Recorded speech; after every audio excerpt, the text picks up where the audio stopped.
যে আমার ভাসুর রাত্রে 12টার সময় আসার পরে উনি এমন ভাবে আমাকে উপরে ঝাঁপায়ে পড়ে, মনে হচ্ছে যে একটা বাঘের মুখে যেমন মানুষ বলে যেমন ছিঁড়া খাইতে চায় তেমন ভাবে উনি আমার শরীরের উপরে ঝাঁপায়ে পড়ে। আমি নিজেকে রক্ষা করার জন্য অনেক চেষ্টা করি কিন্তু পারি না। ওনার ছোট ছোট দুটা বাচ্চাও ছিল সাথে। ওনার মেয়েটার বয়স 8-10 বছরের মতো হবে, ছোট ছেলেটা হচ্ছে যে আপনার 3 বছর। বাচ্চাগুলা কান্না করছে, তারপর উনি আমাকে ছাড়ে নাই। না ছাড়ার পরেও আমি তারপর অনেক চেষ্টা করছি আমি নিজেকে রক্ষা করার জন্য, কিন্তু আমি কোনোভাবেই পারি নাই। অবশেষে আমি ধর্ষণের শিকার হইলাম। কিন্তু এই দেশে আমি কোনো বিচার পাচ্ছি না। থানা পুলিশ সমস্ত কিছু করার পর ওনার টাকা আছে বা আছে, এটার জন্য আমি কোনো বিচার পাই না।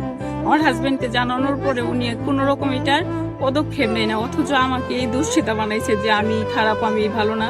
আসার পরে সমস্ত প্রমাণ লুটপাট করছে, সমস্ত কিছু করছে। আমি এটার কোনো বিচার পাচ্ছি না। আমি সবার কাছে শুধু অনুরোধ করতেছি যে আমি সবার কাছে বিচার চাই।